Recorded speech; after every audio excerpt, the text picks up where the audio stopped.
Hello, my name is Dr. Malcolm Schofield, and I'm from the University of Derby. My presentation is titled Supernatural Somatic Markers, the Effect of Belief and Analytic Thinking on Physiological Responses. Before I go any further, I'd like to thank my fellow researchers on this project, Dr. Ian Baker and Professor David Sheffield. And I'd also like to thank the Bial Foundation for funding this particular project. Okay, so let's start with an overview of what we're actually going to be talking about today.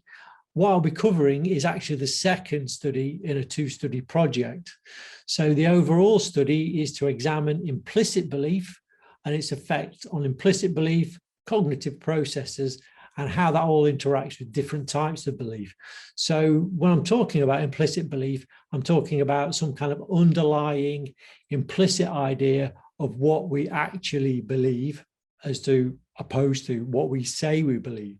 So explicit belief being measures, scales that you would fill in and so forth. So to get at that within this particular project, in the first study, I wanted to look at context effects, implicit belief, and cognitive processes. So what I wanted to do is see if I could sort of elicit these implicit beliefs by putting people in different contexts, and then measuring their implicit belief and seeing if that had an effect on the way they thought. In the second part, which is what we're talking about today, I wanted to turn that on its head a little bit, look at the physiological responses, so see if we could get any what they call biomarkers that are associated with this kind of thing, that are associated with implicit beliefs in different cognitive contexts. So use the cognitive context to kind of elicit a particular biomarker. So the question is, when priming different types of believer with a certain A-leaf, I'll go into that more later, with an implicit belief, is it possible to elicit a certain biomarker by presenting them with a cognitively complex problem? So do people who think reflectively have a different reaction depending on what they believe or what they implicitly believe? Just as a starting point, looking at the term supernatural belief. So I use it to refer as an umbrella term to refer to religious, spiritual, and paranormal. So they all fit underneath that umbrella, but are discrete. So there's a few definitions there for you to look at. I'm not going to read those out to you because that'd be a little bit boring. So just have a look and familiarize yourself with those. And but just bear in mind when I do refer to supernatural belief, I refer to those three terms. Okay, so just a quick recap of what I found in the first study. I looked at A-leaf, so this idea of implicit belief, and then I used different priming groups. So they were, there was a religious priming group, a paranormal priming group, and a neutral one. I measured explicit belief by looking at using the belief in the supernatural scale, and then to measure either intuitive processing or reflective processing, I used the cognitive reflection test. So this is based on the idea of dual process theory. Type 1 dual process being the intuitive, fast, you rely on your gut responses, to type 2, which is this kind of slow, methodical, you really think about things, high in cognitive load, really difficult to do. We don't like doing it very much. It's kind of effortful reasoning. And then I used a brief implicit association test, which is modified for religious and paranormal stimuli. Also, I looked at metacognition. I'll go into these terms a little bit more later. And in the bottom left, if you're interested, you can see the number of participants and the various demographics. What did I find? So the findings on this one, for implicit, the religious prime was positive, confidence was positive, and common paranormal perceptions were negative predictors of reflective thinking. So if you're primed to think in a religious particular way, and you were confident and you didn't believe in the paranormal, you were more likely to think reflectively. And that's what I wanted to drill down at a bit more in the next study. Interestingly, though, in this first study, the only belief subscale that didn't negatively correlate with cognitive reflection was religious belief, and it wasn't significant at all.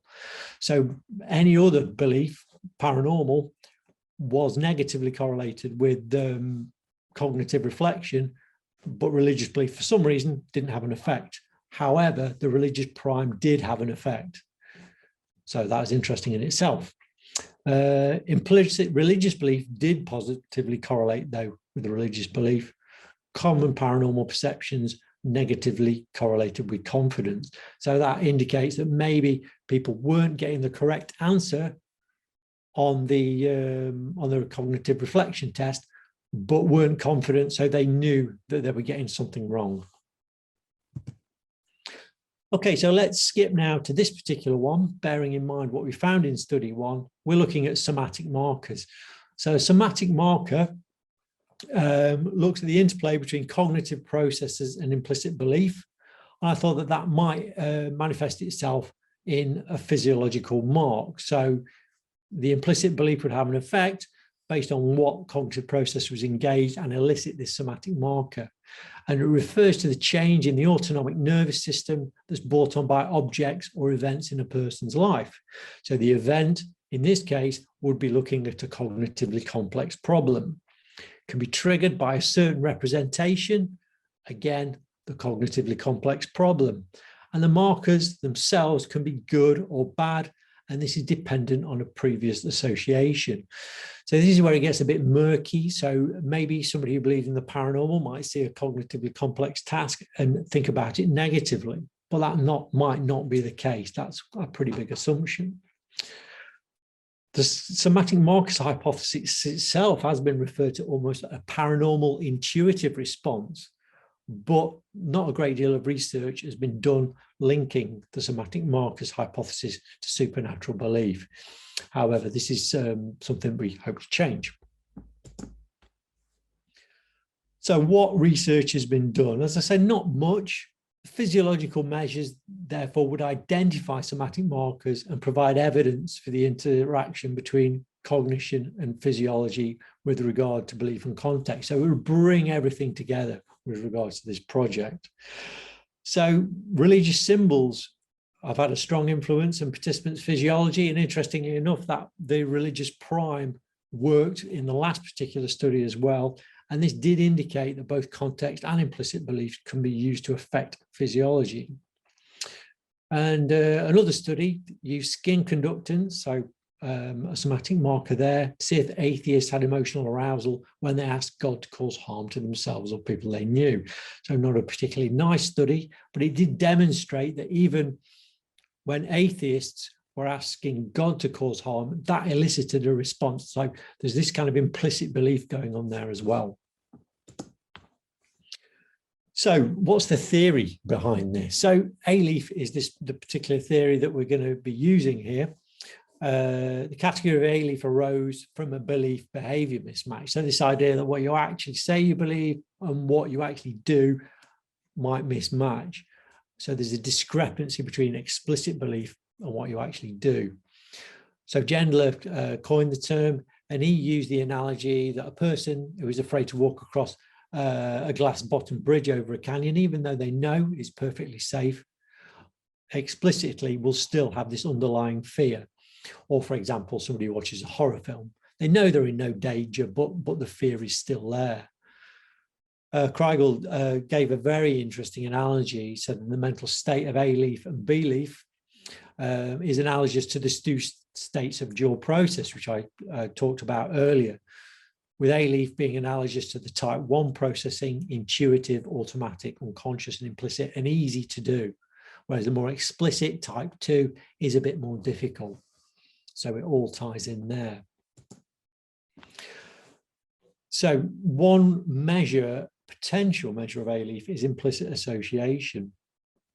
Implicit association test is generally a computer-based test. And you can see the example in the bottom left corner there of the slide. It's been widely used to look at race.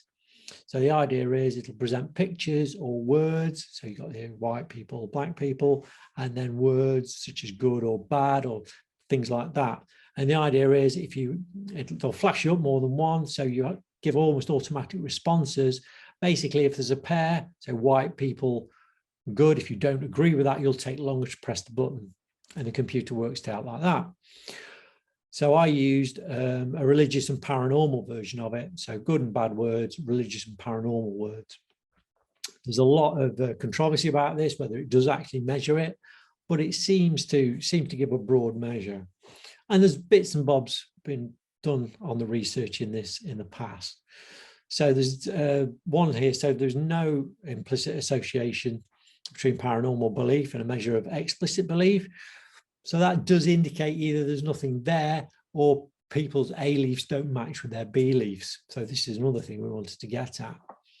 But one looking at skeptics found that they were not affected by a manipulation of the context of religious beliefs, but skeptics who were not analytic thinkers, so skeptics who were thinking in a type 2 fashion, could have biases towards supernatural belief implicitly. So again, it does indicate that there is a bit of a mismatch going on.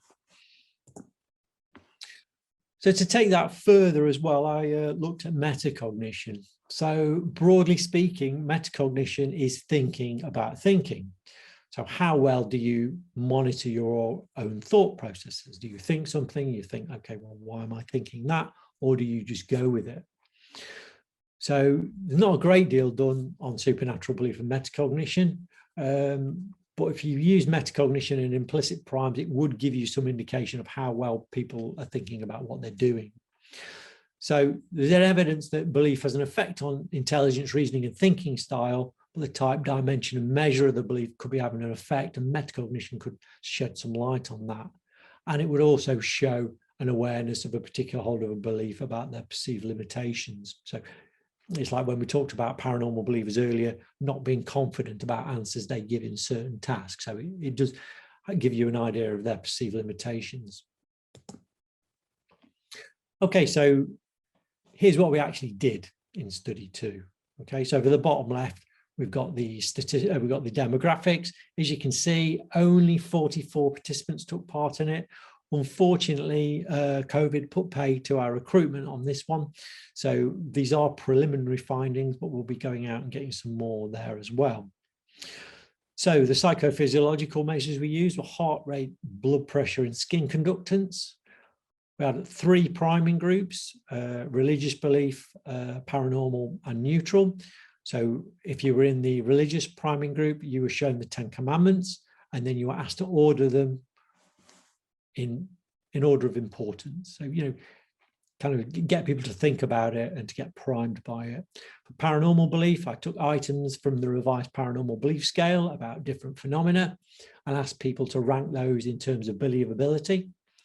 And then for the neutral one, excuse me, I got some random facts off the internet and asked people to rank them in terms of believability. Okay.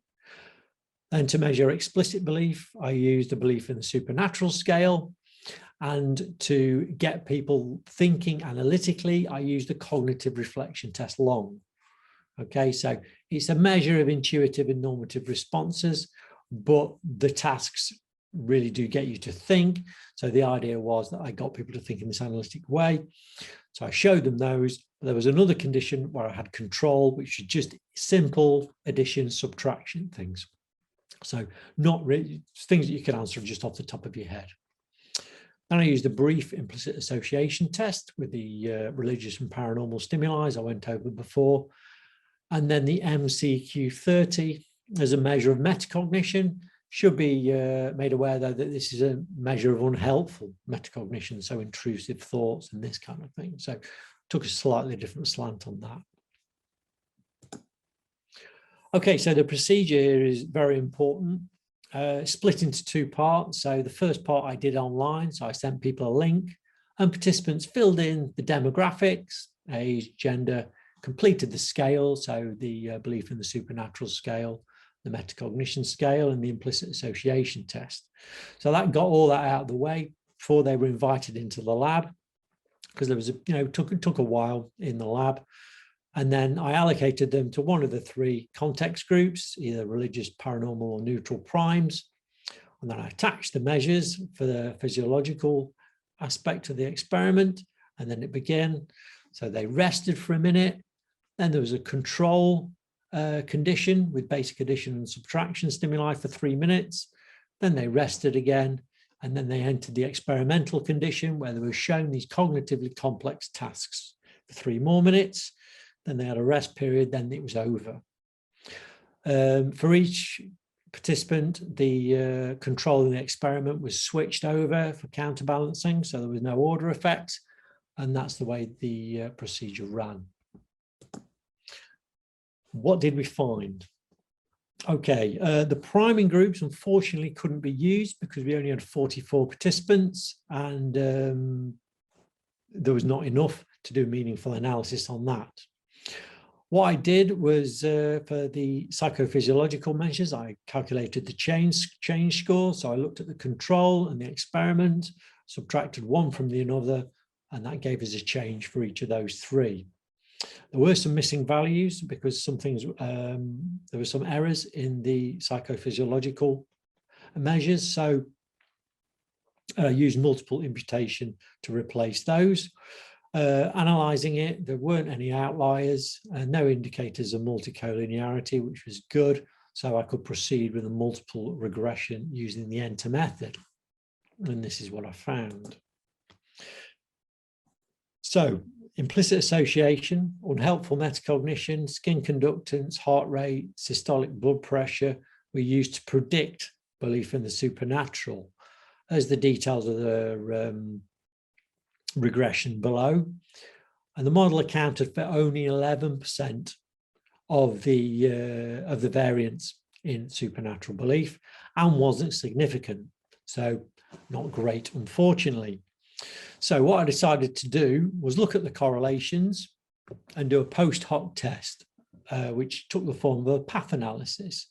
So there were correlations that were significant, looking at implicit association, unhelpful metacognition, skin conductance, heart rate, systolic blood pressure, and subscales of the unhelpful metacognitions. And what I did is I used that to look at the subscales of the belief in the supernatural scale. This is what I found. So the first subscale of the belief in the supernatural scale is mental and psychic phenomena. So if you believe in that, when you had the when you were faced with a cognitively complex task, there was a positive change in your electrodermal activity that was significant. Also, it was a positive predictor of the need to control thoughts. So they were significant, the rest weren't. So it's indicating that there is a biomarker present for people who believe in mental and psychic phenomena. Religious belief, however, nothing was significant. So there were no biomarkers and nothing in metacognition was significant either, or implicit association. So it does indicate that there's some difference between religious belief and paranormal belief. So there is something going on there. Psychokinesis, again, another paranormal belief. This time we've got electrodermal activity again, but three aspects of metacognition. So lack of cognitive confidence was negatively correlated. So people who believed in psychokinesis were actually confident, but they had negative beliefs about uncontrollability and danger. So that was positively correlated, so something going on. But again, you've got that biomarker of skin conductance. Supernatural entities, so this includes things like angels, witches, things like that. No biomarker for that one, but there's a need to control thoughts going on there, and that's quite highly positively correlated. So interesting. Finally, we've got common paranormal perceptions. So this is things like hauntings and ghosts and things of that ilk. Again, we've got the same electrodermal activity biomarker change. It's positively correlated. So really, when you're faced, if you believe explicitly in the paranormal and you're faced with a cognitively complex task, it does seem to elicit this biomarker. So you could argue it's perceived as a threat, but there's nothing on the metacognitions there. Okay, so what do we think about these findings? So just to recap, we've got a change in skin conductance between the cognitively complex and cognitively simple tasks, and that predicted mental and psychic phenomena, psychokinesis, and belief in common paranormal perceptions. So all of the paranormal aspects, but not the religious belief one or the supernatural entities. Maybe because the supernatural entities one does contain a lot of things like angels that are associated with religion. Belief in psychokinesis is also negatively predicted by a lack of cognitive confidence and positively predicted by negative beliefs about uncontrollability of danger. And finally, belief in supernatural entities is positively predicted by the need to control thoughts. Okay, so what do we actually think about all this? The findings themselves are in line with the Somatic Markers Hypothesis. So this idea that if people are faced with something, there is a biomarker that goes with that. And whether this is a threat or not, we're not sure. So here it does say that for the paranormal believer, analytical thinking is seen as a threat in inverted commas. Is it actually seen as a threat, or is it something that's blocking a paranormal belief? I'm not sure. It's something we need to do a bit more research in. Psychokinesis belief being linked to uncontrollability and thoughts could be an attempt to control those thoughts. So people just don't like those kind of uncontrollable thoughts, so they believe in psychokinesis so they can kind of control those things. But they are confident, indicating that they do have positive metacognitions about themselves. Supernatural entities also feel the need to control their own thoughts. Maybe a higher power or something else will help them do this in the form of a god or an angel or even a devil or something like that. What about the limitations of the study? Well, as I said before, there's a low sample size due to COVID, so that could potentially skew the results a little bit. And it was a shame that the priming groups couldn't be utilized. They may have shed some light on something else if the primes were having some kind of effects. As it was, I collapsed everything together. Also, a measure of paranormal experience, paranormal and even religious experience may have been helpful. When I proposed the study, I hadn't really realized how important it is to probably have a measure of paranormal experience alongside your measures of belief and implicit belief, just to capture that kind of correlation between the two and what's going on there and how they feed into each other. So that's something I recommend people do in their studies, and certainly something I will be doing in my studies in the future. Okay, so overall conclusions, what do we think? So paranormal believers do exhibit somatic markers. Whether this can actually be seen as a threat response, well, we're not sure. There is definitely a response. What that means is, again, up for debate. But does it relate to a belief in a cognition mismatch or cognitive dissonance?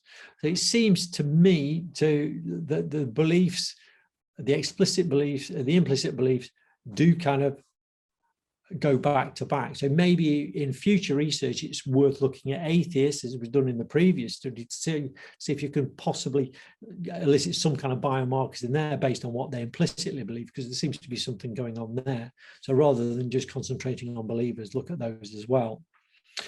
However, this study does indicate that belief and cognition are intertwined and do actually have an effect on the body. So that is a really important finding, that we know there is something physical going on there that backs up all this correlational data between different scales. Thank you.